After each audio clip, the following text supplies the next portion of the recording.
Hi, Cheryl. Hi, how you doing? Good to see you again 2 times in a week. How did that happen, Joshua? How are you? What would be the reason for that? Well, good that we're supporting everything. Hi, everybody. Good to see you all. Hi. Hello, everybody. Hi. Deep down, Cheryl, I still have the the scrub, just like you always do. I just went in and changed. There you go. That was a good idea. I just decided to cover up and not change. Cover up. Yeah. Today would have been blue instead of pink from the Oh, yeah. I always see you in pink. I never see you in blue. Well, that's because, Monday nights. Hi, Sydney. Hello. Hi, everybody. So good to see everybody. Is everyone good care of each other? Yes, definitely. Good. All right, we're going to give everyone just a few minutes to log in because we know with Zoom, everyone likes to be a couple minutes late. But we'll get started within the next 4 or 5 minutes. Okay, thank you.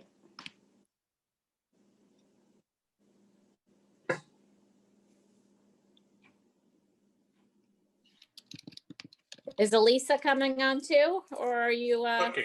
Solo tonight? I'll show my face. I'm cooking. She's cooking. Good. Hi. But she's watching you on TV. Yes. Hi, Cheryl. Hi. We have you on the little screen and the big screen. Hi, everybody. It's double trouble that way. Hello, Lisa. Good to see you. Hi.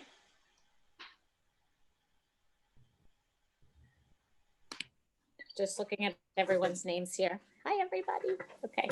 Hi. I see these beautiful girls.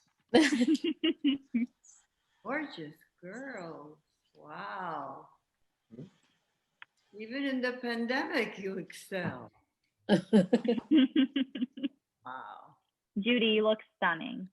Thank you so much. Thank you.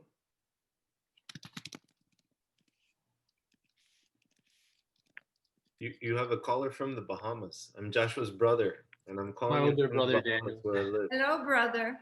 How are you? Hello. And I have to tell you, What's his name? my Daniel, my wife happens to be Venezuelan, and so I told her, and so she's really interested in seeing too. Great. That's a pleasure to see a Venezuelan. Wow. Yeah. Made my night. You made my night. And let's see. Beautiful, beautiful. So how did this come about? Tell me. It's one of our YLD events, Judy. So it was our idea to have a Holocaust survivor speak. And I thought of you, of course. And to, talk about Jews in the 20th century as well. So you're going to hit all those boxes for us. We're so excited to have you. Well, it's my... So it's also for OLD? Yes. Everyone's welcome. Here. No laughing. Yeah, I didn't see that disclaimer about YLD on the invitation. There wasn't. It was a little bit. But in the meantime, you could tell a little joke. I mean, if we're Well, I have a little joke to pass the time. Everybody refers to the OLD, and I know what the connotation is. Not us. Yes, it's the Other Leadership Division. Oh. Ah. Nicely done. Very good. I like that. Eric, I knew I liked being on a committee with you. You're very kind. Thank you, sir. How often do you get together? Well, this is actually our first event as the Jewish Identity Committee this year. Yes. Our young leadership, we do once a month. Nice. About. Nice. All right, so should we get started? We'll have a few more people logging in as we go, but I want to be, conscious of everyone's time, and you all logged in on time and early, so thank you. All right, I think we could get started. All right. Hello and good evening, everyone. My name is Eric Antman, and I am the Jewish Identity Chair for the Young Leadership Division for this year. And it is such a pleasure and privilege to welcome all of you to our very first Jewish Identity Committee event of the year, and with such a special guest to join us tonight. I only want to speak for a moment because I know that I'm keeping you from the star of the show tonight, but I would like to thank all of our Jewish Identity Committee members, including and especially Aaron and Josh, who are on the call with us this evening, as well as our fantastic facilitator, Sydney, and the Holocaust Documentation and Education Center for graciously allowing us to use their connections to help put this together. So without any further ado, I'd like to pass the gavel to Aaron to introduce our special guest tonight. Thank you, Eric. It is my pleasure to introduce one of my dear friends, Judy Rodan, our Holocaust survivor this evening. Judy was born in Berehovo, Czechoslovakia. She was 6 years old when the war broke out and had one younger brother. In May of 1944, her entire family was transported to Auschwitz, with the last deportation of Hungarian Jews. Judy's grandmother had managed a wooden barrel factory and was able to arrange for the wife of the factory's foreman to smuggle Judy out of Czechoslovakia. She became a hidden child thanks to a rescuer, a Christian woman who kept her hidden, living under a false identity in a convent in Budapest till the end of the war. Judy is considered the only child survivor from her hometown of 11,000 people. In 1946, after liberation, Judy's aunt and uncle came to get her from the convent. In 1947, they emigrated together to Venezuela. In 1952, Judy was admitted to the United States, where she lived with another aunt in Detroit, Michigan, before moving to New York to live with another uncle. She later moved back to Caracas, Venezuela, with her uncle and aunt. It was in Caracas where Judy met her husband. She has 3 children, 7 grandchildren, and a great-grandchild is due in December. In 2000, Judy's children moved to the United States. And in 2017, when Judy was visiting for Passover, she decided to stay, as the revolution in Venezuela had gotten quite bad. Judy was able to remain as she is an American citizen. Judy speaks to stop indifference, but has hope that as we learn from one another, there will no longer be indifference in our world. Despite her experiences, Judy learned to find the good in every situation and flourished. She obtained a degree in philosophy at the age of 50 and helps others with volunteer work of therapy and loving kindness. Judy continues to participate in the Holocaust Documentation and Education Center's Speakers Bureau, educational outreach programs, especially our student awareness days. It is my pleasure to welcome Judy to speak about her experiences and what Israel means to her. And after Judy has concluded, we will open for questions. Please feel free to send your questions to Sydney or Josh in the chat. Thank you so much, Judy. Take it away. Thank you so much, Erin. What a beautiful, beautiful introduction. I hope I can live up to it. I am grateful and at awe for this invitation. I'm going to be honest with you. So far, I have spoken to only high school children, never to grown-ups, realized grown-ups like you. So this is a special day for me, a special honor. Besides the fact that I never spoke about the Holocaust for 50 years, it was just not talked about in my family. Since we are connected and so connected with Israel from day one, in 1947, I was in a school in Caracas, Venezuela, a Jewish school, and I had the privilege in 1948 to hear David Ben-Gurion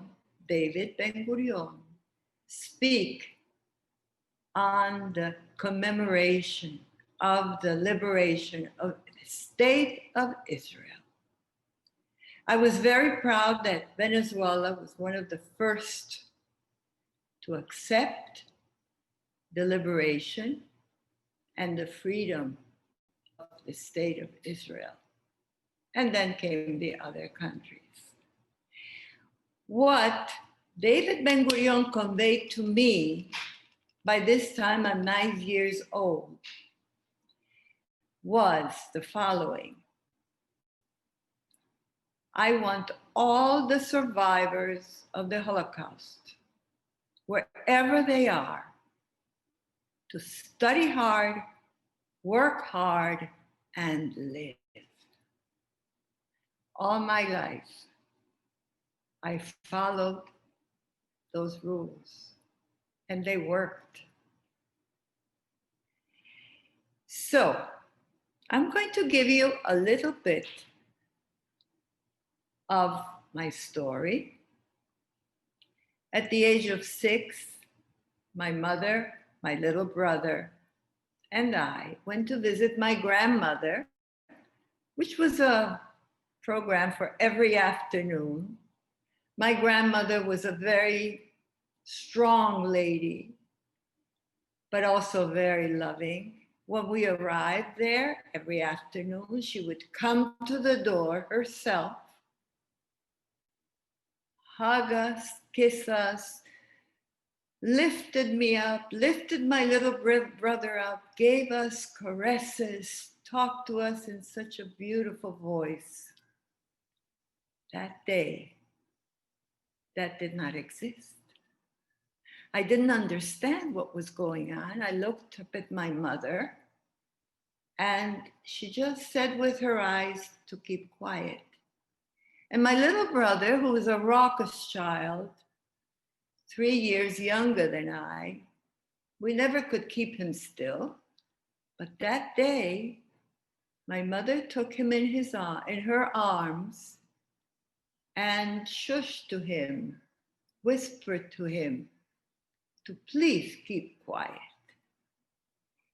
As we entered the large living room, with a grand piano in the center where my mother would always sit down and play, that day there was no piano music in that house.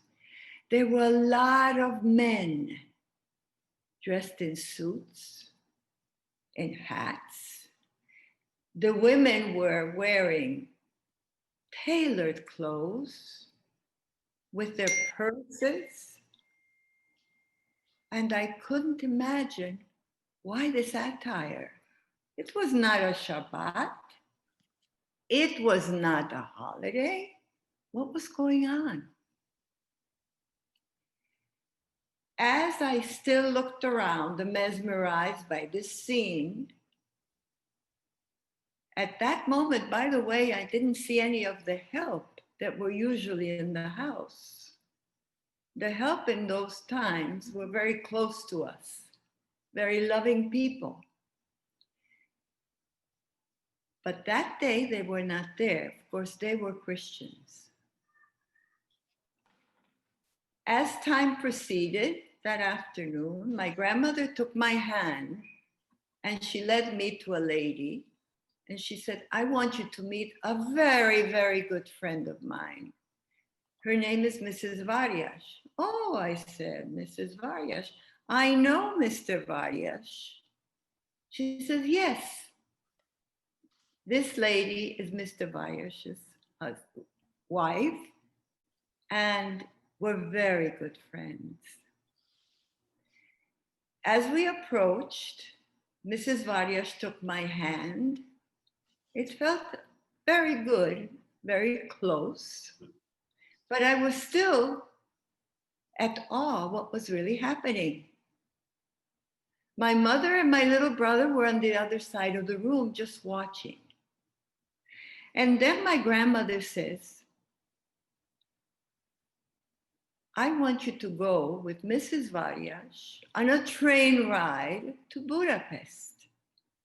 Well, all you had to do was name the train to me. I loved to ride the train. and especially to go to Budapest, the capital of Hungary. It was a beautiful city, and there were a lot of things to do there for me. But I said, and what about you? She says, we're coming tomorrow with your mother and your little brother, and we will bring you all your clothes and your dolls and your books, and you wait for us for tomorrow. So we went on the train with Mrs. Varias, but first she tells me that I should forget my name now. We're going to use a different name. Well, I thought it was one of those games. So she read from a piece of paper that my new name is Haidu Catalin, not Judy Lebowitz. I never thought too much of that at that time because my brother and I and our friends always played these kinds of games. But Mrs. Varias said, you must not speak to anybody on the train. You will sleep on the train. I will cover you so you won't be cold. And just don't talk to anyone. With the instructions of my new name, by the way, in Europe, you said the last name first and the first name last. We boarded the train and Mrs. Varias told me to lay down, put my head on her lap, and she covered me with a coat she had. When the gendarme came for the train tickets and asked for identification, she told him, oh, this little girl, yes, well, this little girl is sick. She didn't sleep all night, so I want her to rest. She did not uncover me, and the gendarme went along. I knew something was very wrong, but I couldn't ask questions because the last thing my grandmother said, don't ask questions until we get there tomorrow. My mother, when we parted, hugged me in such a way that I could never forget. And my little brother didn't even look at me because he was jealous that I was going on a train and he was not invited. That was the last time I saw any of them. Unbeknownst to me, that house of my grandmother, because it was a big piece of land, was the first ghetto that the Nazis built. Not really the Nazis, the Hungarians. They were already in control of that part of the country. When that ghetto filled up, they took everyone to a larger ghetto, which was a brick factory. And this is what I know of them after I parted. Can everyone hear me properly? Hello? Yes, Judy, thank you. Good. The stay with Mrs. Varias was in a basement or a dungeon. I don't know exactly what it was, but it was cold. It was dark. There was no light at all, no windows. And there were little things running around. I wasn't sure what they were, but to me, a little mice or little mouse would not have scared me. We loved animals, my brother and I. And because we were used to run around in the fields and near the factory, we saw quite a bit of little animals. That did not scare me. I was not scared except when Mrs. Varias would come down and cover me and told me, go to sleep. I didn't know why. I didn't know it was day or night because it was always dark. But later on, I sort of put things together and I realized that probably someone else was coming down from the building. This was an apartment building, and she didn't want them to see me. Every once in a while, she would take me upstairs to her apartment, which was a small apartment, and would give me some food. It was like a mush. And she would tell me that I should eat that because it's very good and it will make my hair shiny and beautiful and make my skin beautiful, because they fed that to the horses. And that's why they had such beautiful hair and such shiny, beautiful skin. So I bought that and I ate the mush. I imagine it was some kind of a peel of wheat or whatever that they had. You know, food was very scarce, very scarce. The stay with Mrs. Vargas was like that. I missed my school. I realized my people were not coming because I said to myself, something terrible must have happened if my mother didn't come and my grandmother, because we were so close. We had never been separated. And my mother was this romantic woman that would hug us all the time. And so I realized that something was very wrong. No questions to ask, and it went like that. Later on, I realized why my grandmother stayed in Berehovo in Czech or Beregszás in Hungarian, because my mother thought that my father would come back from the army. She didn't know, they couldn't tell her that he was already gone.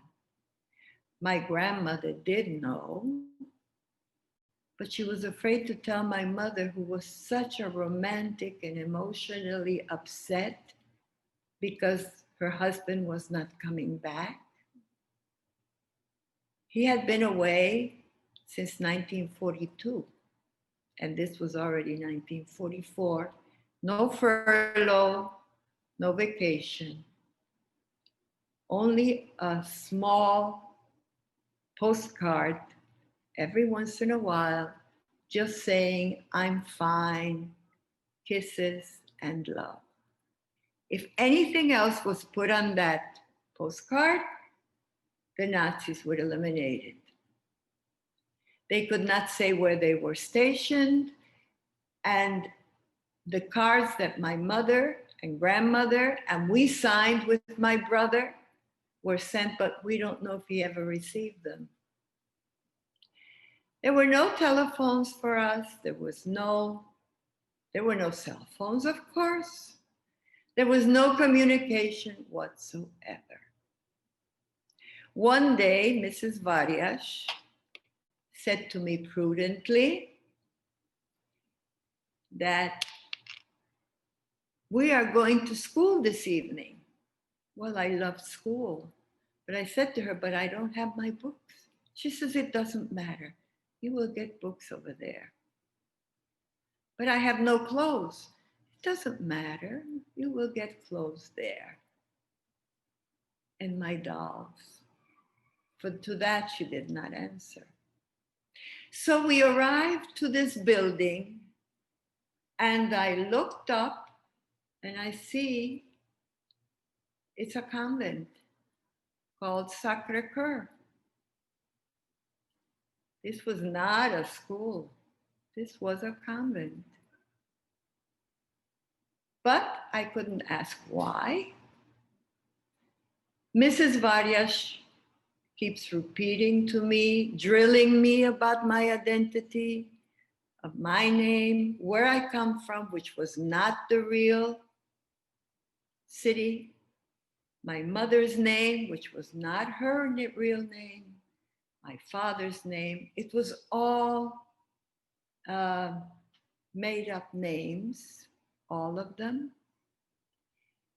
And I had to memorize it. When we arrived to the convent, one of the nuns, you know, at that time, the nuns were dressed beautifully in a long black garb with that beautiful white headpiece. I don't know if you've seen it in the movies. Have you? Yeah. Okay. I was impressed. I had never seen a nun. And so, of course, I have to tell you, the first thing they all told me about my identity, my Mrs. Varias, is that I was not Jewish, that I was a Catholic. So when I saw the cross, that big cross at the entrance, and Jesus hanging from the cross, I was very impressed. Why did they hang this man? But I couldn't ask. Life in the convent was one of complete isolation for me. Complete lockdown, just like it was in that basement or dungeon at Mrs. Varias. And I would like to make a little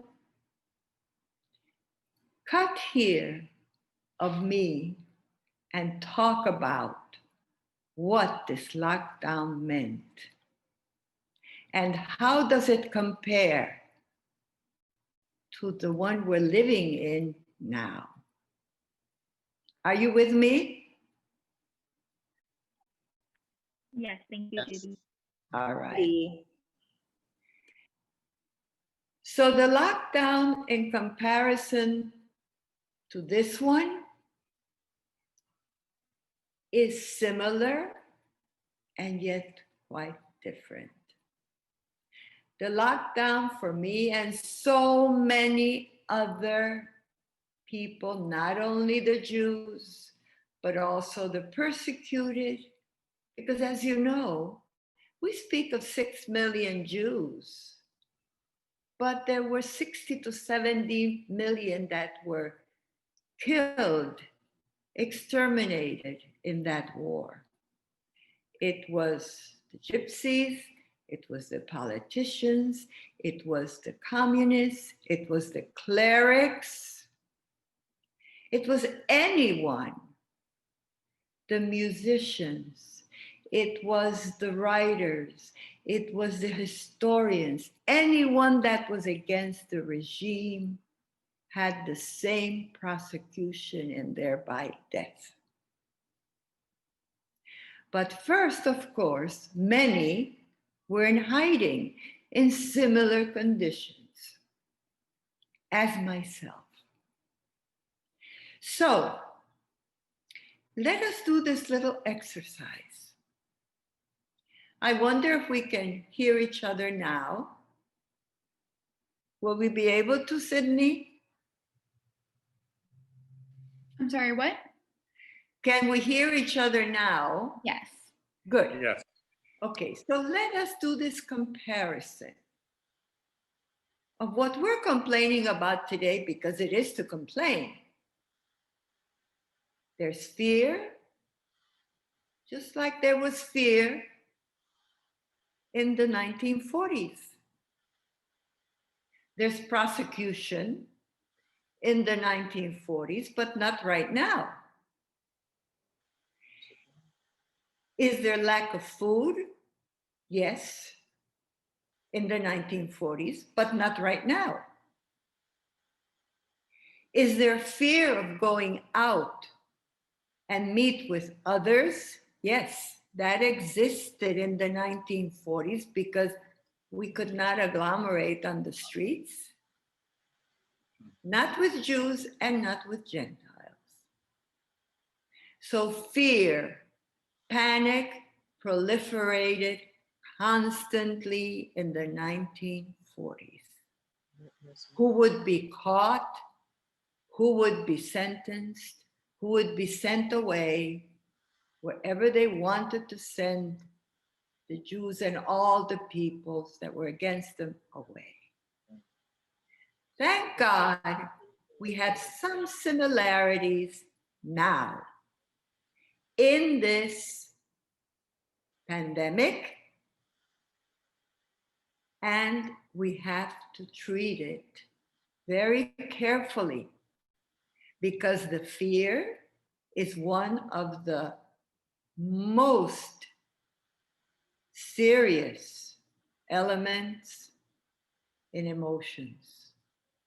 Because of fear, we have all the other emotions that strike us and leave a very important mark, not only in our minds, also in our bodies, also in our souls. So this is something we have to pay attention to.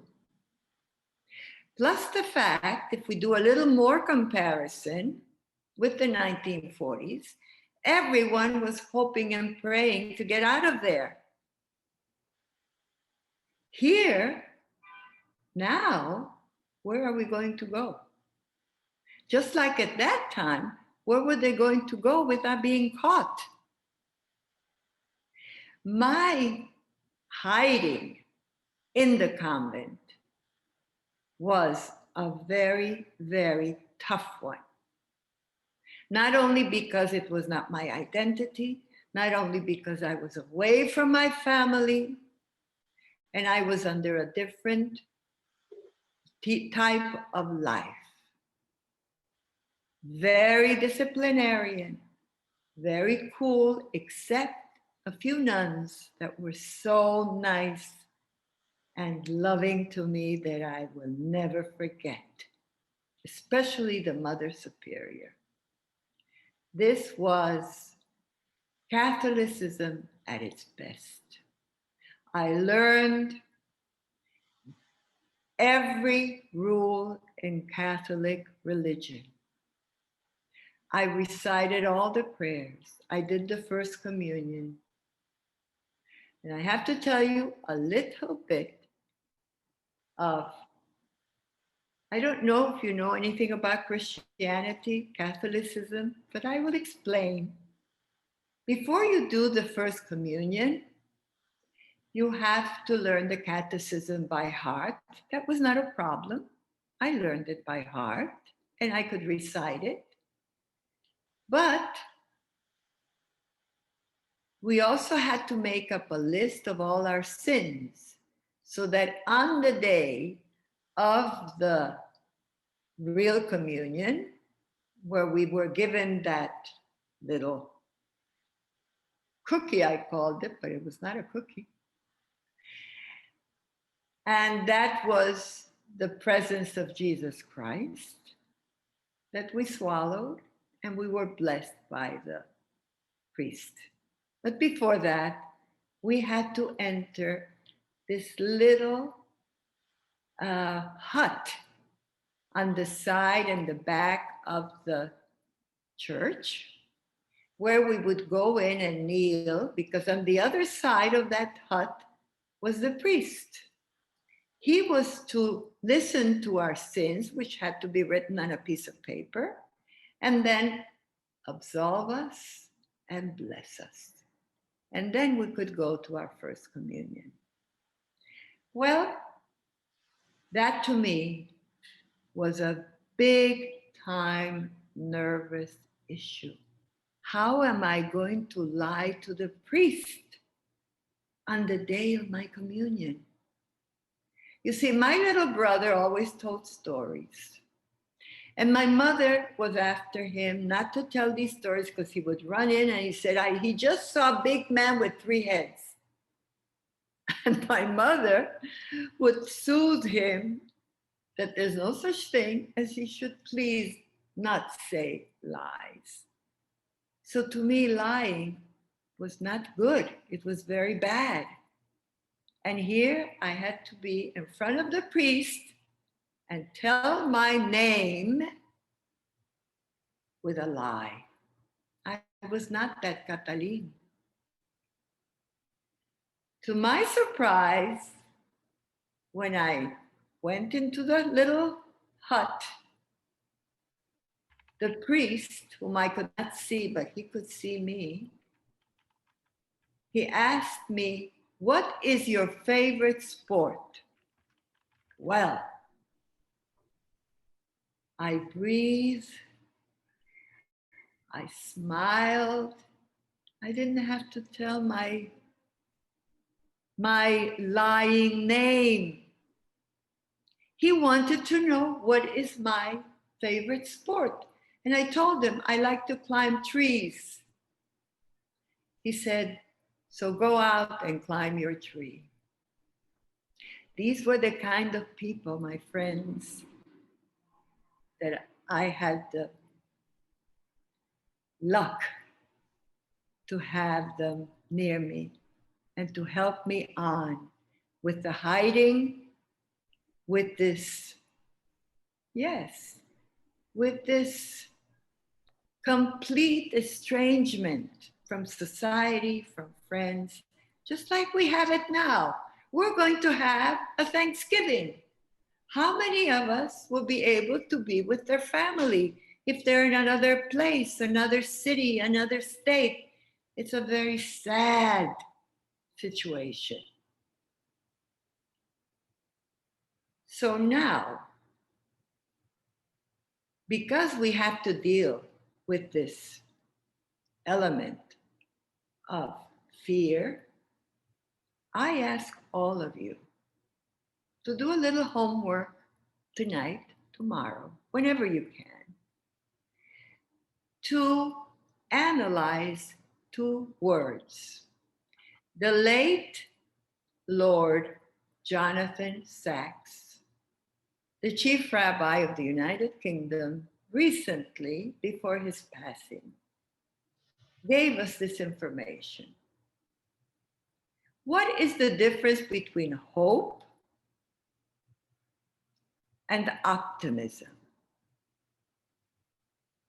I will leave you with that for now. The difference between hope and optimism. And now let me talk a little bit, because the rest of my story you can see online, on Google, Judy Rodan, the Faith Center commemoration right here in Miami with Bishop Fernandez, and the person that invited me there is Debbie, our Congresswoman. And you will hear the rest of the story, because I want to go into something very important for this time. My first contact with Israel was exactly what I told you about Ben Gurion. I had other very important contacts with Israel. I was a runner, and on one of those long runs in Venezuela, up the hill and down the hill, you know, Caracas is between 2 mountains, between the mountain of Avila. And our home was practically on the mountain. So I had an opportunity to have this beautiful run. And as I was reaching Alpha, I'm sure you runners are with me. There's a time when we are so into it, we're in Alpha stage, that we don't feel our legs anymore, we don't feel the tiredness, we just go into ourselves inside. And at that moment, my grandmother appeared.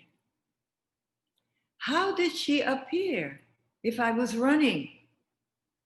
Her voice came through, and I voiced out in her voice the following: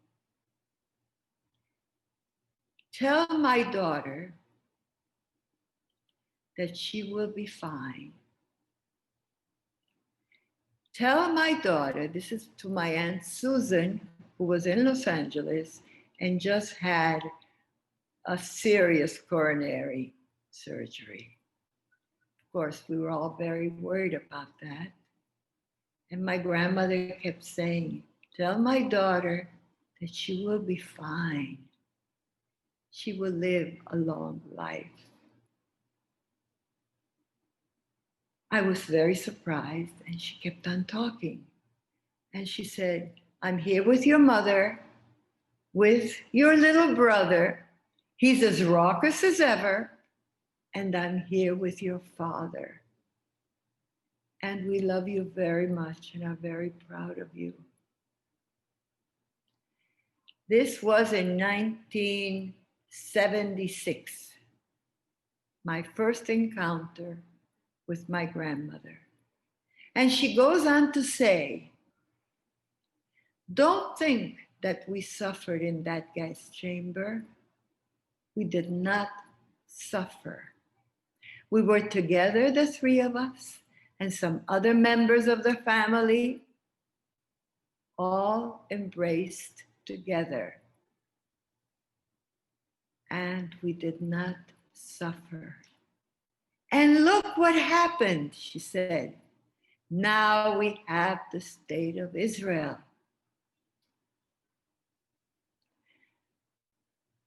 My friends, I could never voice this out until my aunt became healthy again. You see, we never spoke of the Holocaust. It was forbidden in my family. So this was the first time that I could speak about my grandmother and her mother. And she said, she started to cry. And she said, you know, that my mother comes to me practically every night and sits on my bed. And she's very sweet always and very happy. So you see, I started to remake my life at that moment. I no longer felt sorry for them. I accepted the fact that they were true heroes. Because of that happening, which should not have happened, but it did, we have the state of Israel, like my grandmother said. I wanted to share this with you. And then just recently, are you still with me? Yes. Good. Just recently, Rosita, whom I admire for her work, I'm sure you all know her, correct? Many of them do. Everybody know Rosita? Many of them do, Judy. Good. If not, introduce them, Erin. Yeah. You must know this lady. And I'm glad that you and Erin are together because Erin, wow. Wow. So, a few months ago, Rosita created an event called From Darkness to Light. Now, this is so apropos and so important in this time that we are living.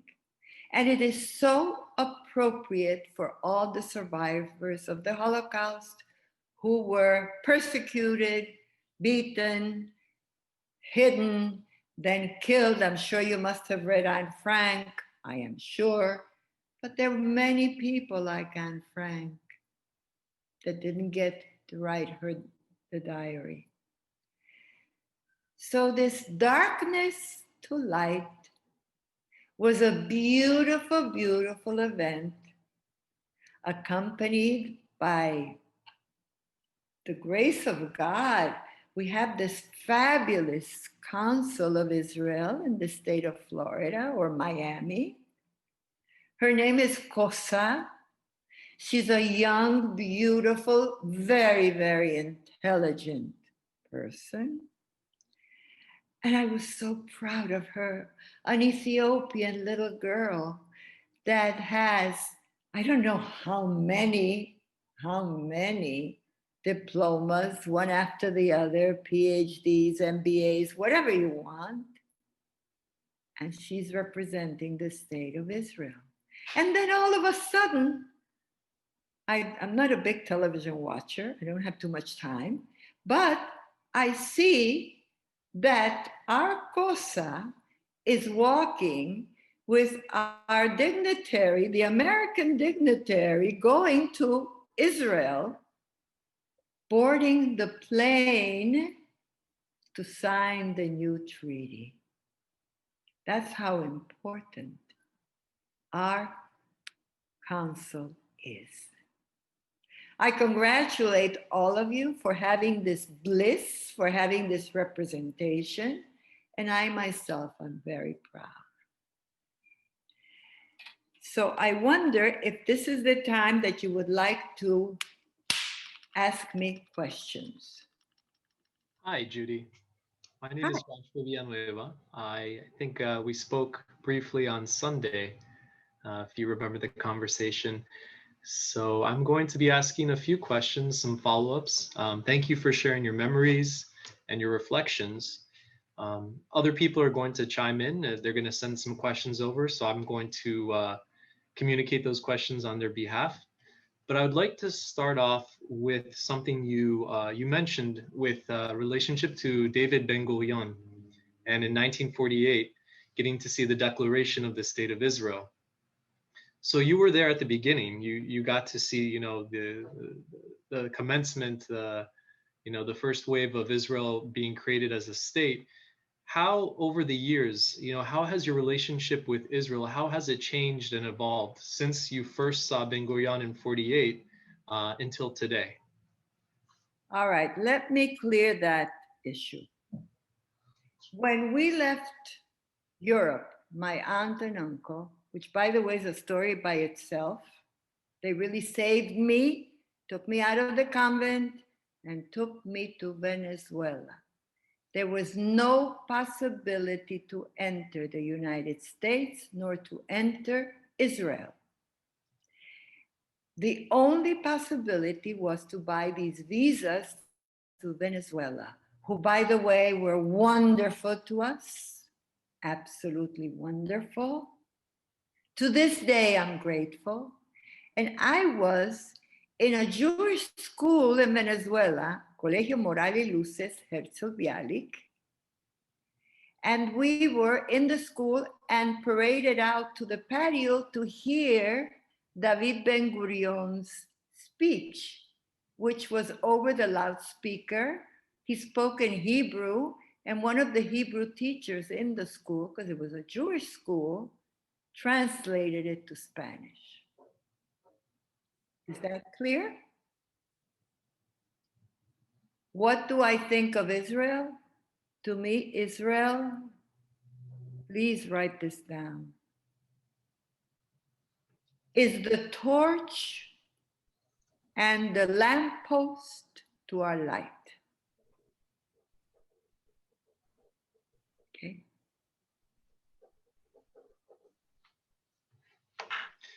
And Judy, over the years, from that moment that you saw Ben Gurion, how many times have you visited Israel, and in what capacity have you been able to experience our homeland?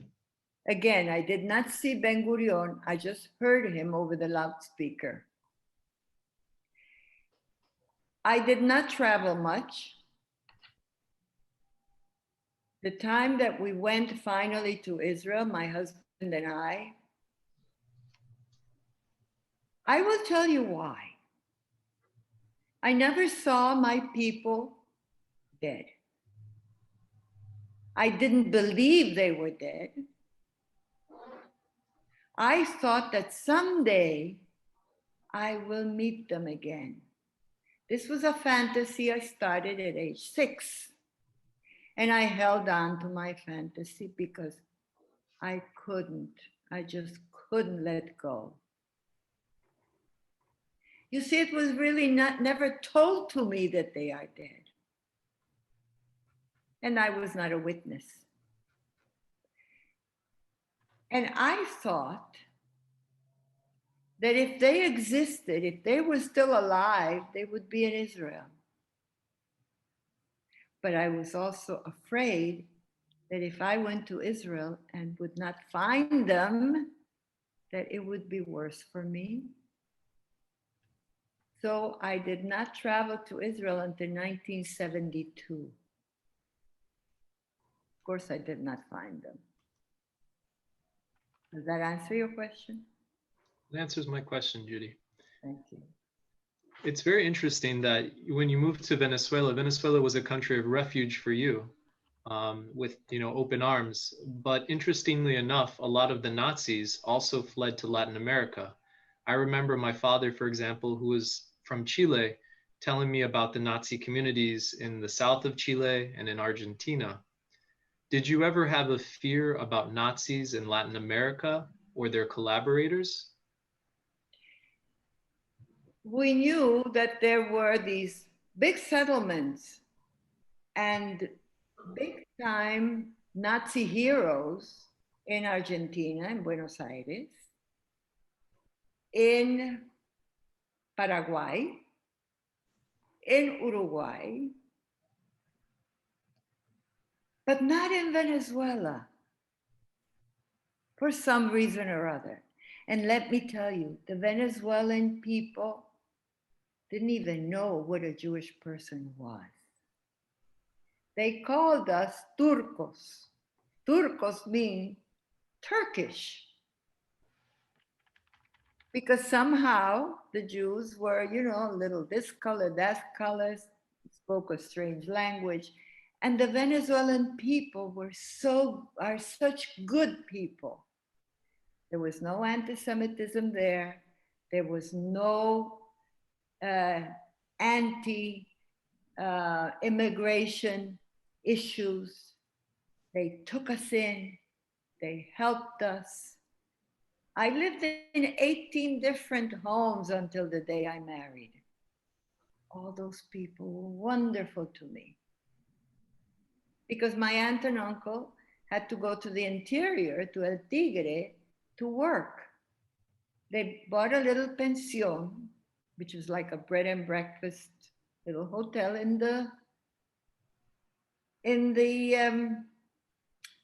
La Selva, in the jungle, the middle of the jungle, because it was the beginning of big time oil production. There was no schooling there, so I had to stay in Caracas. This is why I moved from one place to another, because everywhere I went, the people wanted to adopt me.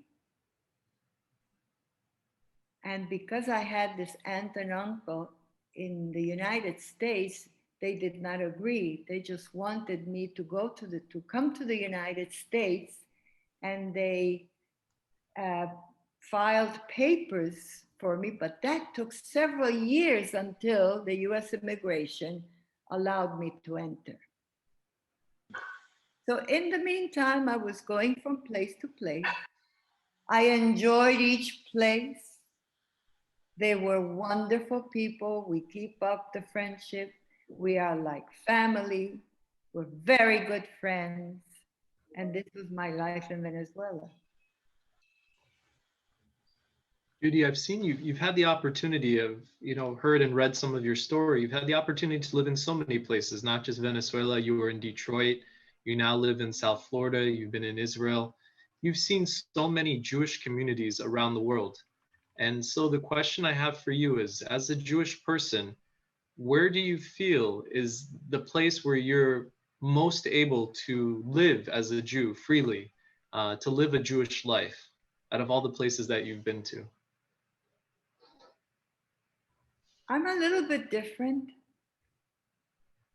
Because of my upbringing, the way it was, I got used to everything. Really everything. And I don't have a preferable place. I like them all. I love the United States because I remember it as it was in the 1950s. I love Venezuela because they treated me so well. I met my husband there, we married, we had 3 wonderful children, and wonderful people. And let me tell you about the Venezuelan poor. Even though they are poor, they are kings and queens when they approach you. They're well-mannered, they're kind, they're loving, and very intelligent. In the cities in the US, I love New York. I lived there for a time also. I love Detroit. I love Los Angeles. Now I love where I am.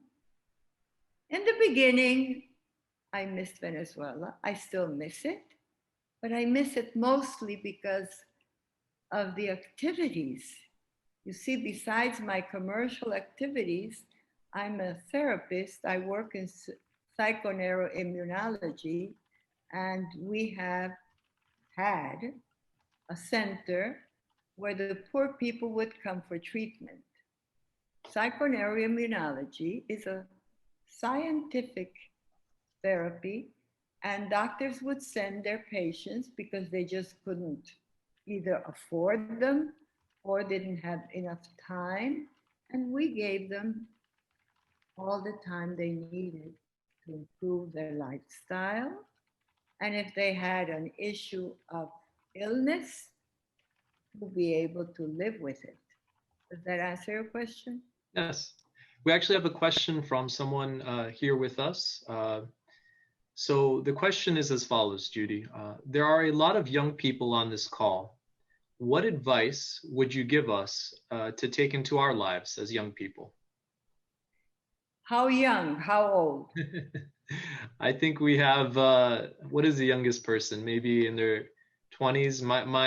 I think my niece Amelia, who's only a few months old, is on this call. But whatever age you would like. You're starting her young. You're starting her young. All right. What advice do I have? The 2 little words I sprouted on you. Sorry about that. But they're really from Lord Jonathan Sacks. Is hope and optimism. What should come first? We cannot say to anyone, try to be an optimist all the time. It doesn't work. But the person can make optimism their own. If you are listening, all you young people, that word optimism should be our second religion. Why? Because there are always 2 ways to look at a problem. Okay? This pandemic we're living, and you're all furious? Yeah, it's okay, be furious. But you're being saved by being careful. That's where optimism comes in. And where does hope come in your lives? Okay. We survive this one, and then we can make the best for our lives. Always the very best for you young people. Whether you are still studying, whether you are seeking a job, remember, you need only one good job. So don't worry about it, you'll get it. Whether you're seeking a partner in life, again, you need only one. And when that one comes, it's going to be good. It's going to be fine. If we turn negativity into positivity, we have it made. Look, I'm talking about these gruesome times, and they were really horrible. And all of a sudden I smile. I said, well, if I got through that, we can get through anything. This pandemic is teaching us a lesson, and a good one. We need to be more human. We have to be on the upside always. We cannot let depression set in. Now, you know, it's very interesting. Depression comes from fear. So the number one rule is check out your fears. Where does fear come from anyway? I will tell you. We have the right hemisphere, we have the left hemisphere. One is for intellect, the other is for the other stuff. And then we have the reptile part of the brain, which is underneath the right hemisphere and the left hemisphere. Why do we call it reptile brain? It has its, its medical name too. We, the therapists, call it the reptile brain because it's just like a reptile. It could lay there for hours on the sun. You poke it, you kick it, and it won't move until all of a sudden, on their own accord, that thing jumps up. That's the reptile brain that shoots the fear up to the right hemisphere and the left hemisphere. So it's a physical issue. And why does the fear set in that reptile brain? Because we're connected to the liver, we're connected to the brain, we're connected to the intestines, we're connected to the bone, we're all connected, including nowadays it's very, very important, we're connected to our soul. So you see, if you manage your fear, and we can go into this big time profoundly because it's very, very interesting. And we realize that if there are issues out on the street that we don't want to do anything about, just analyze it. The brains you have, are perfect machines to do away with that panic. We're talking about panic attacks without medication. We can do it just by analyzing the situation because you are the best analyst around. If you see a professional, fine, but you can do it too. And between the two of you, you can go to big places with that. So let us be conscious of the fight against fear, the fight against anti-Semitism, and what to do about that. I tell my Christian friends, oh, they say, have you been to anti-Semitism in Venezuela? I said, well, you know, anti-Semitism is an anti comes from Latin. It's against. Why should there be anything that is anti? It should not exist. And if we know that there's our neighbor somehow has anti-Semitic feelings, let's talk over a cup of coffee or a cup of tea. Let's talk and show the world we are together on this. Show the world, but first you have to show yourself and be open about it. We cannot be indifferent. We have to care. Now we have a big job. 1 out of every 4 American children is poor. We have a big job. I'm not saying go take your salaries and give it all to them. We have to see how this problem will be solved because these kids will grow up. And they might be resentful with every reason. So we have a big job, not only against anti-Semitism, against poverty, against indifference, against anger. Anger is an emotion that we have to analyze. Again, anger comes from fear. It's one of these little things that come up from the reptile brain to the right hemisphere.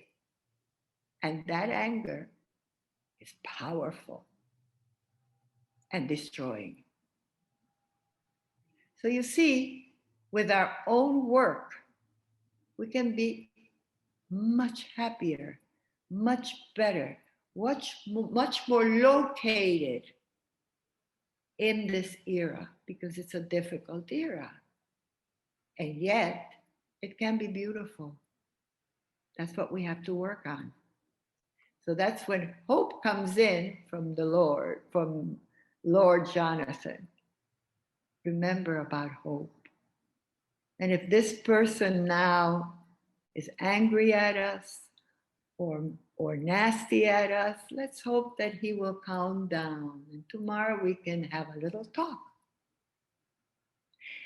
One thing that I have to tell you, when you're out there and you see bullying, that's something to be done about.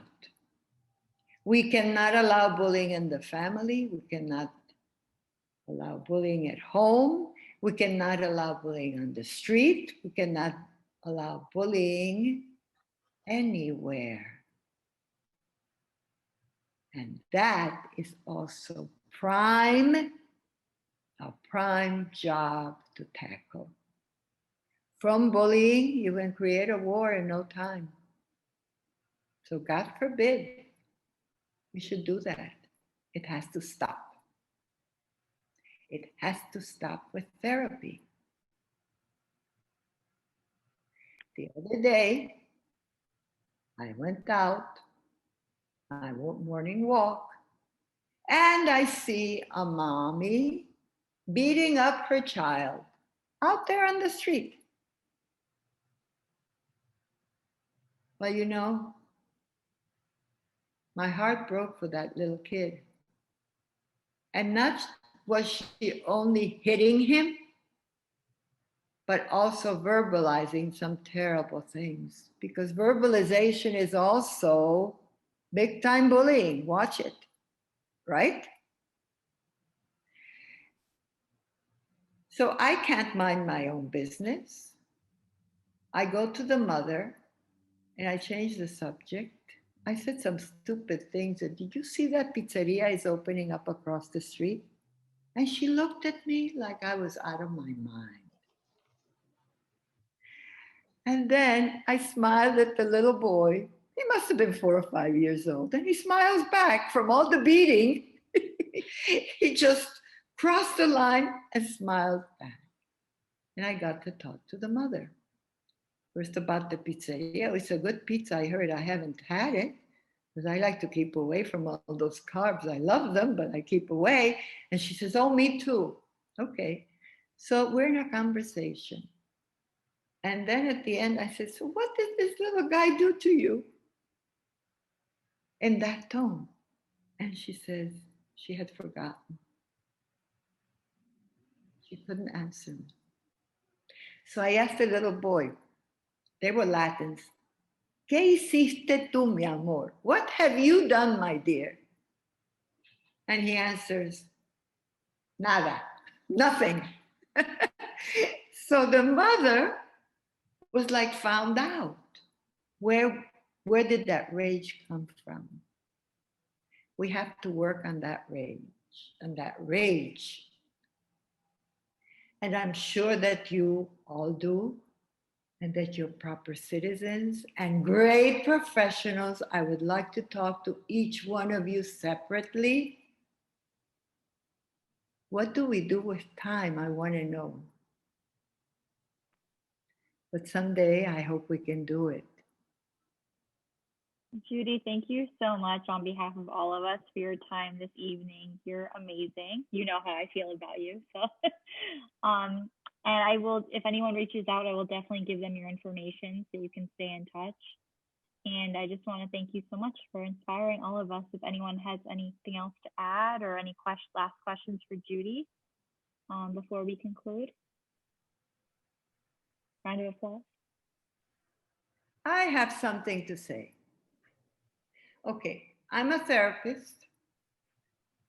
I do not charge because thank God and thank our God that has been good to me. I have my own work where they pay me. So I have no problem attending phone calls because we can do psychoneuroimmunology over the telephone. It is effective, and anything you tell me will never be repeated again. I'm quite a secretive person. You will find out. So I have to thank you for this beautiful meeting. You gentlemen are handsome. You girls are beautiful. Keep beautiful. Keep happy. This shall be over. If those wars were over, so will this one be over. And Judy, I'd like to just say that you're an inspiration and I want to thank you. Thank you for having your life and your grandchildren and for continuing on.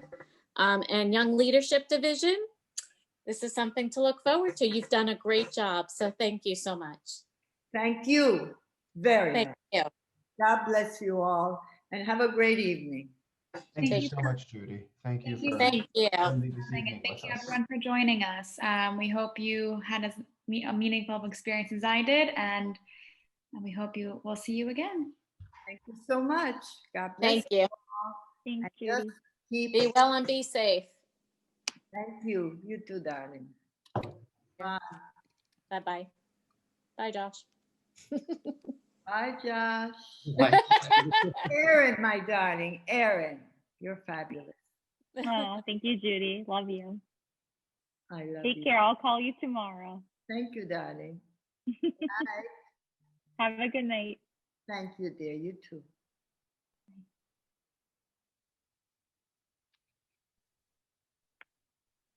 Beautiful.